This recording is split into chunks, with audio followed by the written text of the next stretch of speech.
Greetings, brothers and sisters. I'm Professor Spira, and this video is going to accompany a blog post that's entitled Transition Diet Program, Slowing Down the Speeding Train. This is a bit philosophical, a bit heady.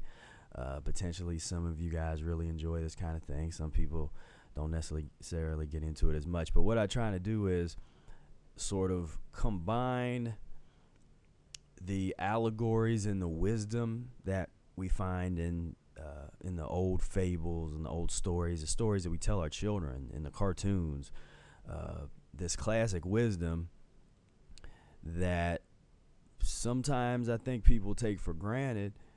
We need to revisit that, really understand how deep can that wisdom go and how might it apply to your practice of Mucusless Diet Healing System, Physiological Liberation, plant-based healing. And this particular concept piece, what I'm going to do is sort of go through it, and this will just be kind of a commentary on my thought process of how I put this thing together and where I'm thinking of. I really came up with this concept years ago, back when I went through a period where I studied really.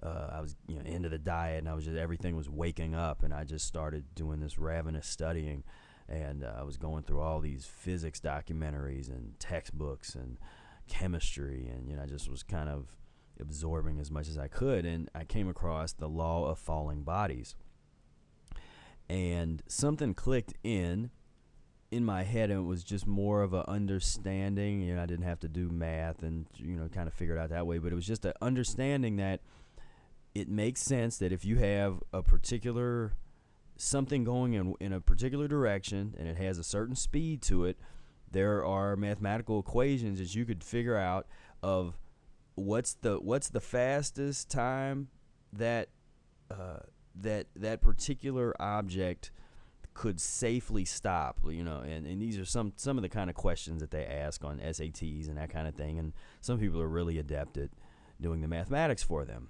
I was not, but conceptually, putting this concept into perspective, if you're driving in a car real fast and you hit the brakes, there's a certain amount of force, it skids for a certain length of time, and then there's other factors with the type of road you're on and all that kind of stuff. There's a lot of factors, but the principle is the same in terms of forward momentum, and what do you do with that forward momentum? What happens to it if that forward momentum would say hit a wall, the end of the track, or whatnot. So I started thinking about that within the context of the transition, and I came up with what I wrote in the blog article, which is more of an allegory of what most people try to do in a lot of people, I would say, more often than not, when the type of person that tries to get into the Mucusless diet, what a lot of people do is they skip the transition. And so I liken that to trying to being in a speeding train that's going to a brick wall, or a wooden wall as in this picture, and instead of trying to find a switch track where you can sort of veer off to one of the directions and avoid hitting the wall, you try to smash on the brakes and simultaneously put the train in reverse when there's not even an engine back there. You just not only do you destroy the train, you're still going to hit the wall. And when I see the people getting into and thinking that they can go from whatever they were eating and then get into a strict fruit-only diet for the rest of their lives, or they want to try to be 100% raw, and they never want to take a step back to cooked mucus-free foods, but they would rather be raw and eat a lot of mucus-forming raw foods. I see this dynamic playing out, kind of over and over again, and what oftentimes it doesn't end well. It doesn't end pretty. And the problem is there's sort of a period of time before that ending. And in that period of time, there's ups and downs, and a person might feel really, really good which kind of, if you're the type of person that is sort of going moment to moment and not taking in the big picture and a transitional understanding, then that can lead you to some problematic conclusions about the nature of your transition and the nature of what you're going through. So what I'm going to do is sort of just start this up, and I will kind of explain as we go some of these principles and just break it down. Train the body speeding down the hill. So the train sort of represents the body. The child is the person, the mind, the childlike adolescent mind that just wants to have fun, just wants to eat mucus and pus, doesn't want to worry about nothing. But the body is actually trying to tell the child, like human inside, be safe, beware, take care, like listen to me. We're trying to help you. We want you to slow down. We want you to stop. We want you to go in a different direction, do something different, but you're not listening to us because you're too childlike. You're too adolescent. You don't want to grow up. You don't want to take life seriously. There's a better place safe. And so then you get to a point where now you're chronic illness and disease because you weren't dealing with natural law. Now your body's, now you're scared, but now it's almost too late. There's the end of the track coming. You're gonna hit that, and that's it. That's the that's the wall of death right there. So what could we do at this point? What's the only option that we have to try and save our lives when you're heading down that? Let's be rational about it.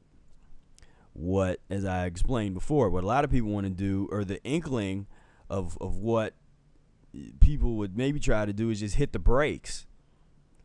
But if you're going too fast and you're too close to the end of the track, hitting the brakes isn't really gonna necessarily do the job. However, if you happen to come across some information that can transform your life and transform your path, and you're prepared to get off and veer off and go on that path, then we might be able to have a conversation. And so it's really this is a switch track / I call it the half oval concept, where, and I don't know, there's probably a better term or something for that, but just the concept basically is, look at this. If you're traveling, and now again, this is conceptual. I'm not trying to equate this perfectly. This isn't a scientific experiment where we go and try to see if this would really work on a train. It's just conceptual, but think about it. This train is going real fast. You would slow the if you notice that there's a switch track that you could take, and you don't think that you'd be able to really stop the train before you hit that wall. You would hit the brakes gently enough so that you could start to veer left, and you veer left into the what I'm calling the half oval, and so you can't stop and then go right. It's not safe to stop and then try to go in reverse. So what makes sense is veer to the left. This represents starting the Mucusless diet, starting the transition. And so you see, it's gonna be at first it might be a little intense as you're hitting the brakes. Fasting is like hitting the brakes. Fruit diet is like hitting the brakes, maybe not as hard as fasting, but it's all slowing it down. You take the foot off the brake just a little bit when you eat some vegetables and stuff, but it's all part of this gradual change, because that train that was speeding down, that was bacon and eggs, steak, that was pus and mucus. And so this part is going to be the gradual change. And this is where, doing a couple enemas, eating some more, some cooked and stewed fruit and vegetables, and The transition, raw salads, it's not like, okay, no cooked food, I'm just gonna be raw, or I'm gonna be, I'm gonna do fruit and go back. Like, no, let's be rational. Let's get it right down the middle. As I say, the Mucusless diet is the middle path of the plant-based world, and I need to actually do a video talking about that. So let's keep going here. So then we get into an interesting part of this, and this is I call this the I think I can, and this is the long-term transition. When we're talking about this long-term transition, what does that long-term transition actually look like? What does it consist of? A lot of people don't ask that question.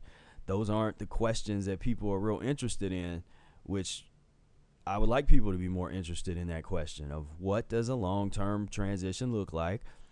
How long does it take? And allow yourself to be liberal. Instead of wanting it to be short, be happy that it is what it is. I mean, it's long, and it takes time. And the more patient you are with it, the better off you're going to be in the long run. Now, of course, everybody has their individual things and what they're trying to go through. To get a little deeper in, if you're dealing with chronic illness, that's sort of like going down that track, and you're really, really close to that end of track brick wall, and you might have to hit the brake a little bit harder, which means you might have to fast a little bit more intensively and do a few more enemas, and your situation might be a little different, but the mechanics are the same. We're talking about the mechanics overall. So this tends to be the next period of people that once they've made that turn, once they've made that shift, and they've changed tracks, they've changed directions, and now they're starting to come back around.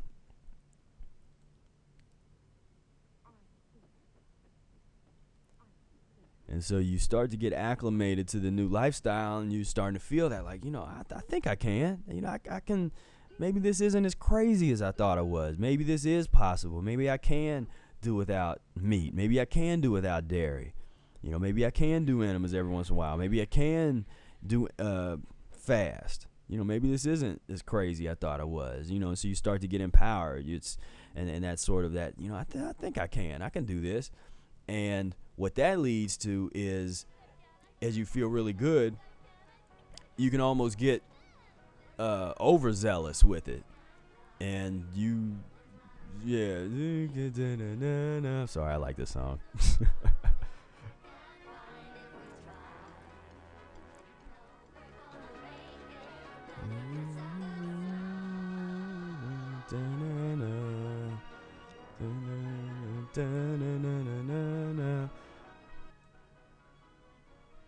Sorry, that kind of thing makes me revert back to my childhood and stuff. But so there's this overzealousness of like, wow, because you feel so good, and you go through that period, and that's I think everybody goes through that. I mean, you almost feel like a super person, Superman or woman, and it's just like, the first time you're really fasting, your body is for the first time remembering how good it feels to not eat dead animal flesh, and to have all of that karma, have all of that that pent up glue inside of you, and the anger, sort of the fear and the anger that the animal goes through. I'm sorry about that. That wasn't supposed to be there. So you're starting to just clean yourself up. So you're feeling real good. But that's not the end of the story. Obviously, that's only the beginning, and things aren't always going to be super easy, and it's going to get challenging. And then the naysayers and the cynics are going to try to pull you down. And what do? Turn back. You're too little. You can't do it. You're too little. I think I can. Now you'll be sorry. I mean, how many times did I hear that from people when I chose to go down this path? Mucusless diet, plant-based. You'll be sorry. I'm not sorry that I don't use a CPAP unit anymore, that I'm on, and I'm not sorry that I'm not on pharmaceutical medications anymore.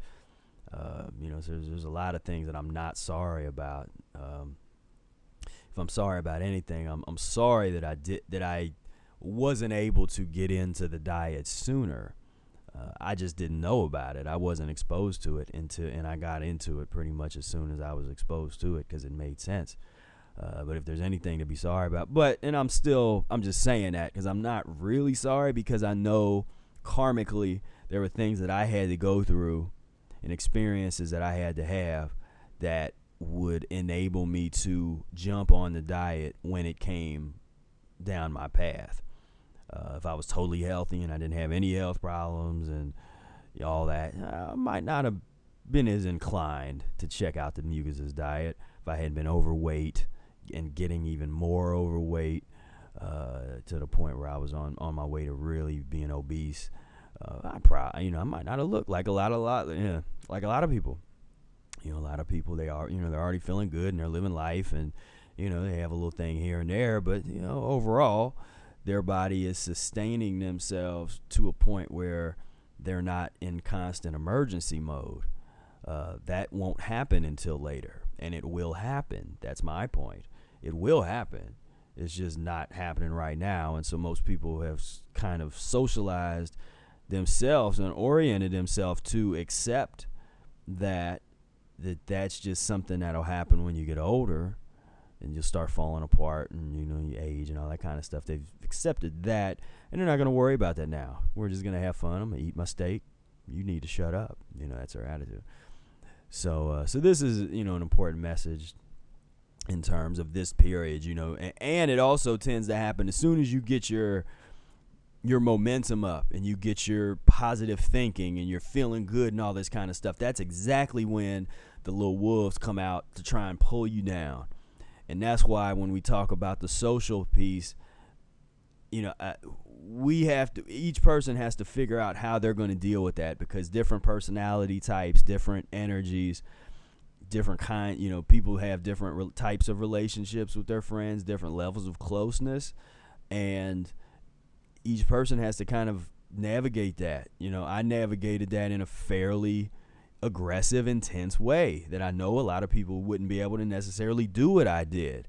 So I don't necessarily, so I don't really teach what I did, but I let people know that you have to do something to get through this period, because it's incredibly hard. And this is when most people that I know that try to get into the diet, that have come through either my information or Brother Air, so they have been exposed to the transition. That's different when people haven't really studied our stuff and they just read the book and then they just go overzealous, and that's a different category. But if they have been exposed to the transition, this is a point at which people will jump off the diet, because dealing with their parents, dealing with their family members, dealing with their friends, dealing with loneliness, dealing with all these things start to add up, and a lot of people can't handle that. And so I've tried to be a voice of inspiration to empower people. There's a light at the end of that tunnel. Just keep on going. For a little train, I think you can.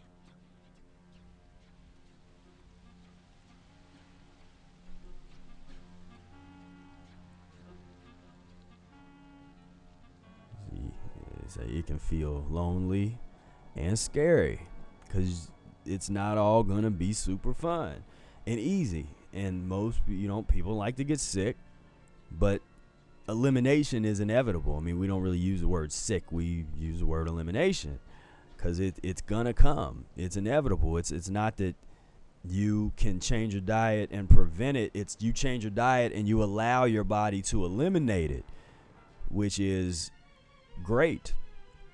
Now, he said here, then the great test. And I'm going to leave this a bit abstract, and you can kind of fill in, whatever you think the great test is. But all I'll say is, if you're on this path, it will happen.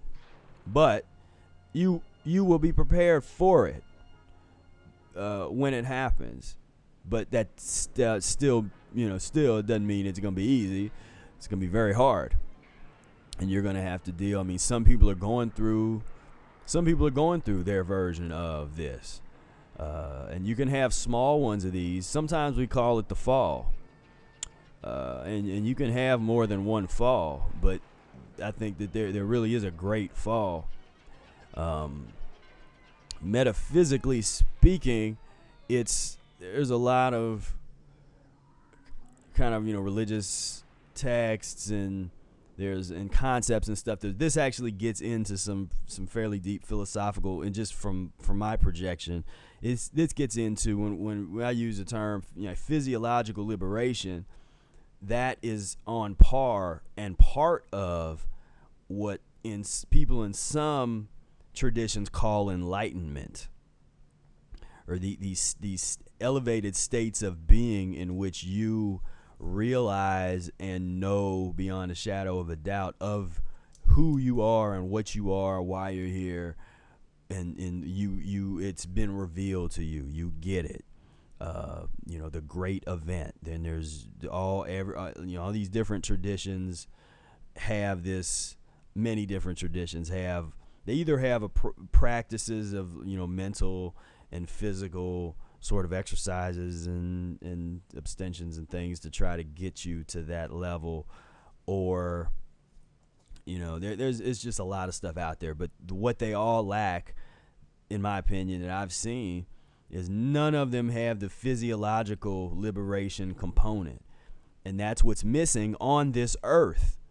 EAT is inside of the word earth. It makes sense that would be missing. It makes sense that the people that you think should have this information and should know this information don't have a clue. It makes sense that it's not mainstream. This is the world of eaters. And so everything is going to revolve around eating. You walk up the street, you see a billboard for Taco Bell and Arby's and Burger King. You don't see a billboard talking about the fruit stand 1 mile ahead and farmer's market over here. That we're not in that world right now. We have to transform ourselves, and that world can and will come about.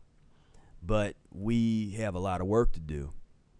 And there's going to have to be a person or people that, as Brother Air says, get over the hump. Who's going to get over the hump? It's not a race, but that's more than what you think it means. When you hear people say something like that, well, somebody's got to get over the hump. What are we talking about? And again, I'm gonna leave it there, but there's more to this, and sometimes it's challenging to get into these, especially on like a YouTube kind of video. I mean, it's challenging to get into the deeper discussions. There's a lot more. There's a lot of analysis and experiences and things that are, that are really outside of the realm of what most people talk about and the way most people think about things. There's a lot going on here. What I like to do is just give people the bread, kind of the crumbs, and like tease it, like, because you got to figure it out, because you will have those experiences. You don't have to rely on somebody telling it to you. That's my point. You don't have to rely on me, your brother Air, or whoever, and maybe if us talking about the subject can give you some inspiration, then good. But ultimately, we're trying to prepare you for an experience or set of experiences that you could have on this path, depending on what you aspire to. Not everybody wants to get to the top of the mountain, and that is totally fine. Believe me, if all you want to do is heal yourself and coast and live your life and coast, that's, you have no judgment from me. That's totally fine. But I'm talking to the people that want to get to the top of the mountain, and that means something different to a lot of people. I used to use the term physiological enlightenment because people kind of understand the concept of enlightenment. The concept of breaking, as they say in Hinduism, breaking the cycle of life and death. That's what a lot of us are interested in, is that level of thinking and that level of experience.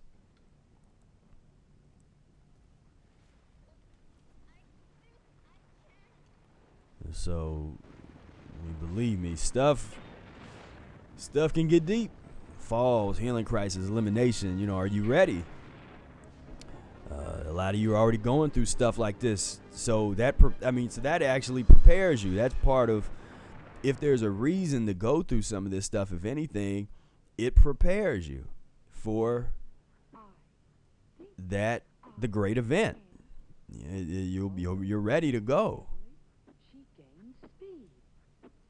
Because you've broken all of your attachments to the physical world, to this reality. And our take on this is that transmutation of the physical is possible, meaning to change the sort of change the nature of your being in profound ways that we have yet to really discover is very possible.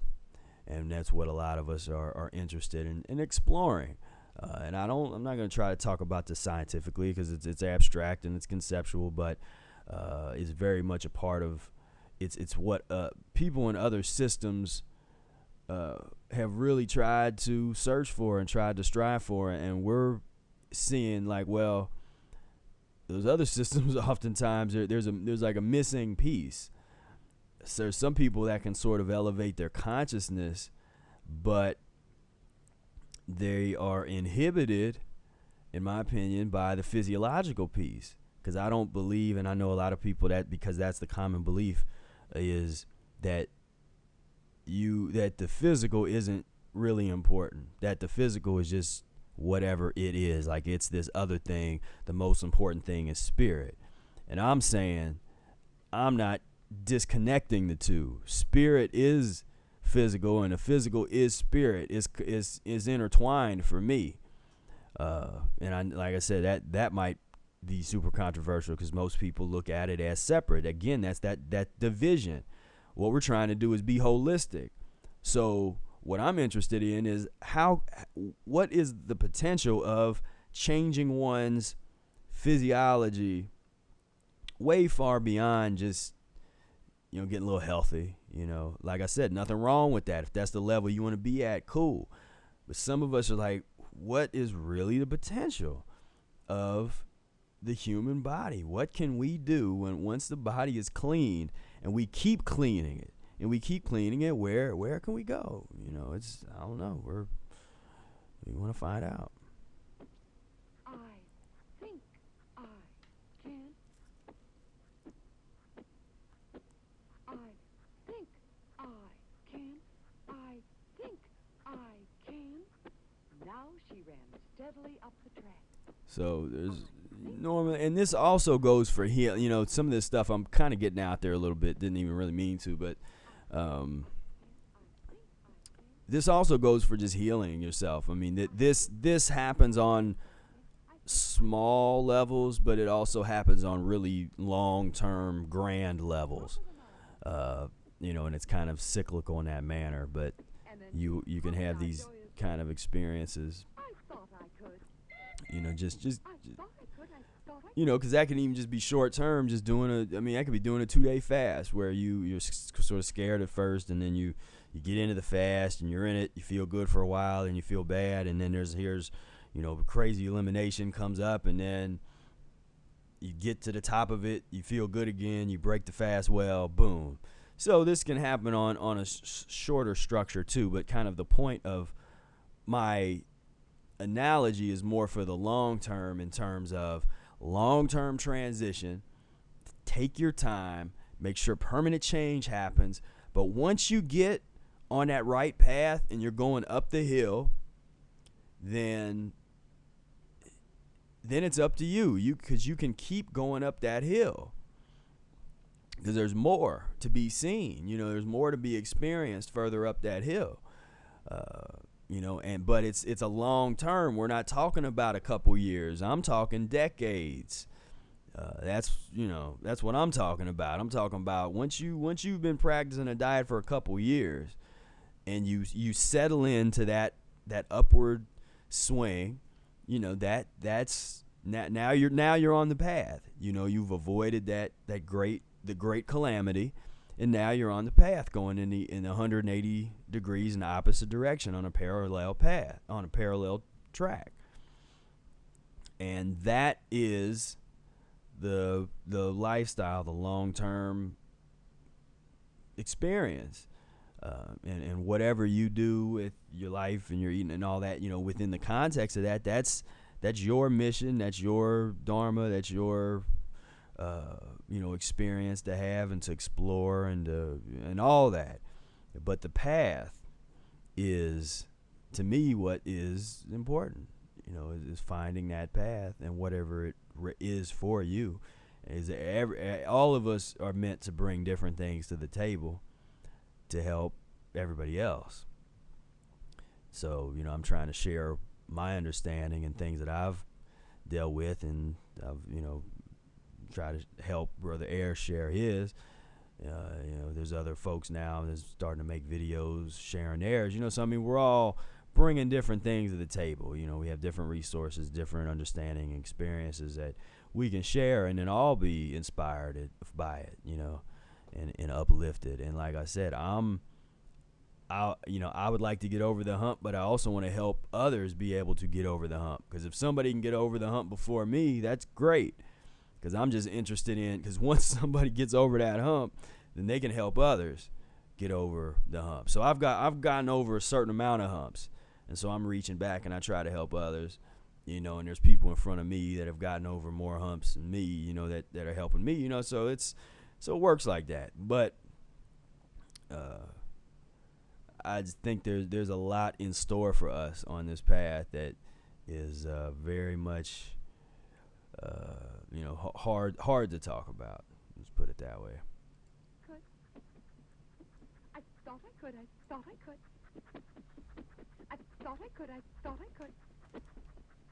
I thought I could. I thought I could. I thought I could. I thought I could.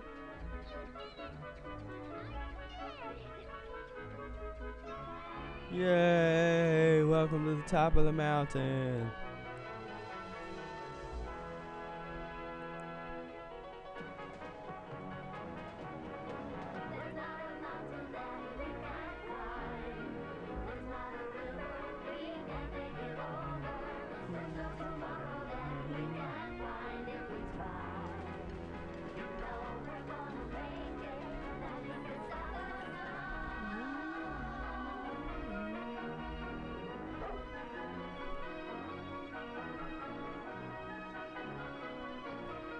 Physiological liberation is at hand.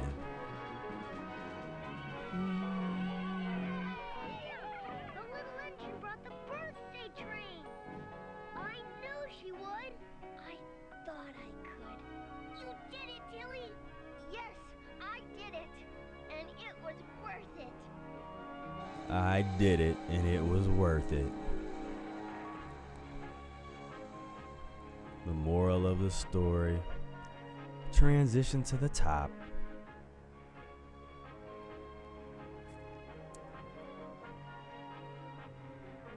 Well, ladies and gentlemen, I thank you. Hope I didn't go too far out there. Normally, I do, I hold back a little bit sometimes. I know some people ask me to go even further. They kind of want to hear some of the deeper things. Dr. Morris talks about that too, where he will want to not get too heavy into some of the more what they call the spiritual videos, or talking about some of that stuff. And I just don't like to sort of overwhelm people or put too much of some of my own personal belief systems and things that I don't necessarily want to influence people there. It's like I want to influence people in terms of the transition. I don't necessarily want people to believe whatever, all that kind of stuff. It's like, deal with the transition. That's what we're here to do, and everybody will kind of find their own way, And I can tell you what I used. I can tell you about the tools that I used. I was talking to Tony about this, a couple different courses and and things that I'd used over the years. I've talked about them in other videos and stuff, but just things that I've used over and above just the diet. The diet book. That's obviously not the only thing I studied. I've studied, hundreds of books and documentaries and all that kind of stuff, because that was just part of my path of learning and analyzation and study. A studious path is what I chose, because I really wanted to be able, I really wanted to understand this stuff and then be able to articulate myself on it to a certain degree. It's not everybody's thing. Some people is just like they got a whole different thing that they're bringing to the table, and that they're kind of compelled to do.